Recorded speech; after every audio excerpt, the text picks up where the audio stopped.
ಸ್ನೇಹಿತರೆ ನಮಸ್ಕಾರ. ಸನಾತನ ಧರ್ಮ ಉವಾಚ ಯೂಟ್ಯೂಬ್ ಚಾನಲ್ಗೆ ಸುಸ್ವಾಗತ. ಈ ವಿಡಿಯೋದಲ್ಲಿ ಭಗವದ್ಗೀತೆ ಅಧ್ಯಾಯ 18 ಮೋಕ್ಷ ಸನ್ಯಾಸ ಯೋಗ ಉಪಸಂಹಾರ ವೈರಾಗ್ಯದ ಪರಿಪೂರ್ಣತೆಯಲ್ಲಿ ಶ್ಲೋಕ 36, 37, 38 ಮತ್ತು 39ರ ಅನುವಾದ ಮತ್ತು ಭಾವಾರ್ಥದ ಬಗ್ಗೆ ತಿಳಿದುಕೊಳ್ಳೋಣ. ಶ್ಲೋಕ 36. ಸುಖಂ ತ್ವಿದಾನಿಂ ತ್ರಿವಿಧಂ ಶೃಣು ಮೇ ಭರತರ್ಷಭ ಅಭ್ಯಾಸಾದ್ರಮತೆ ಯತ್ರ ದುಃಖಾಂತಚ್ಚ ನಿಗಚ್ಚತೆ. ಇದರ ಅನುವಾದ: ಭರತ ಶ್ರೇಷ್ಠನೇ, ಬದ್ಧ ಆತ್ಮನು 3 ಬಗೆಯ ಸುಖಗಳಿಂದ ರಮಿಸುತ್ತಾನೆ. ಕೆಲವೊಮ್ಮೆ ಇವುಗಳಿಂದ ಅವನ ಎಲ್ಲ ದುಃಖವು ಅಂತ್ಯಗೊಳ್ಳುತ್ತದೆ. ಇದನ್ನು ಕುರಿತು ಹೇಳುತ್ತೇನೆ, ಕೇಳು.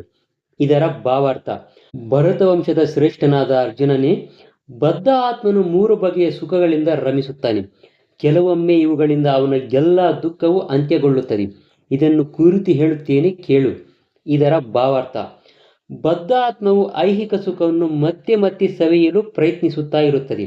ಇದು ಚರ್ವಿತ ಚರ್ವಣ. ಆದರೆ ಕೆಲವೊಮ್ಮೆ ಹೀಗೆ ಸುಖ ಪಡುವಾಗ ಮಹಾತ್ಮನೊಬ್ಬನ ಸಹವಾಸದಿಂದ ಅವನು ಐಹಿಕ ಬಂಧನದಿಂದ ಬಿಡುಗಡೆಯಾಗುತ್ತಾನೆ. ಬದ್ಧ ಆತ್ಮನು ಯಾವುದಾದರೊಂದು ಬಗೆಯ ಇಂದ್ರಿಯಗಳ ತೃಪ್ತಿಯಲ್ಲಿ ಸದಾ ನಿರತನಾಗಿ ಇರುತ್ತಾನೆ. ಆದರೆ ಸತ್ಸಂಗದಿಂದಾಗಿ ಇದು ಒಂದೇ ಅಂಶದ ಪುನರಾವರ್ತನೆ ಎಂದು ಅರ್ಥವಾಗಿ ತನ್ನ ನಿಜವಾದ ಕೃಷ್ಣ ಪ್ರಜ್ಞೆಯು ಅವನಲ್ಲಿ ಜಾಗೃತವಾದಾಗ ಒಮ್ಮೊಮ್ಮೆ ಪುನರಾವರ್ತನೆಯಾಗುವಂಥ ತಾತ್ಕಾಲಿಕ ಸುಖದಿಂದ ಬಿಡುಗಡೆಯನ್ನು ಹೊಂದುತ್ತಾನೆ. ಶ್ಲೋಕ 37.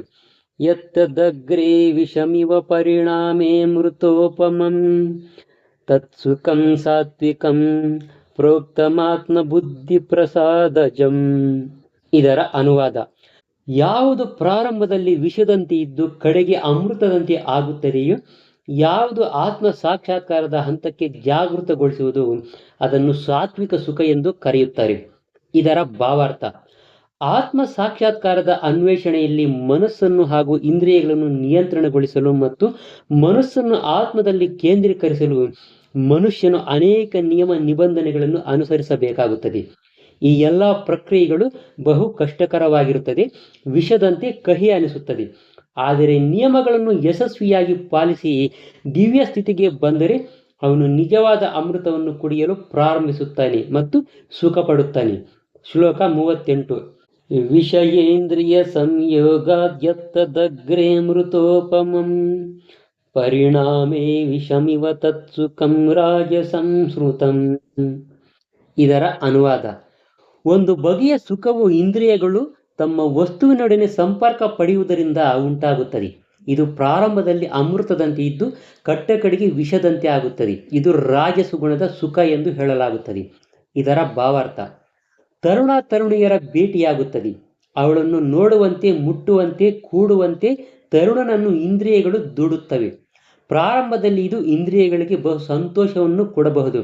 ಆದರೆ ಕಟ್ಟಕಡೆಯಲ್ಲಿ ಅಥವಾ ಸ್ವಲ್ಪ ಸಮಯದ ಅನಂತರ ಇದು ವಿಷಕ್ಕೆ ಸಮಾನವಾಗುತ್ತದೆ. ಅವರು ಬೇರೆ ಬೇರೆಯಾಗುತ್ತಾರೆ ಅಥವಾ ವಿವಾಹ ವಿಚ್ಛೇದನವಾಗುತ್ತದೆ.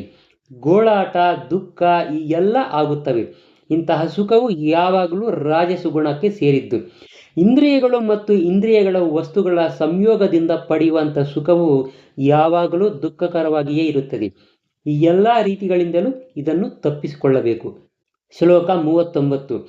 ಯದಗ್ರೇ ಚಾನುಬಂಧೇ ಚ ಸುಖಂ ಮೋಹನಮಾತ್ಮನಃ ನಿದ್ರಾಲಸ್ಯ ಪ್ರಮಾದೋತ್ತಂ ತತ್ತಾಮಸಮುದಾಹೃತಂ.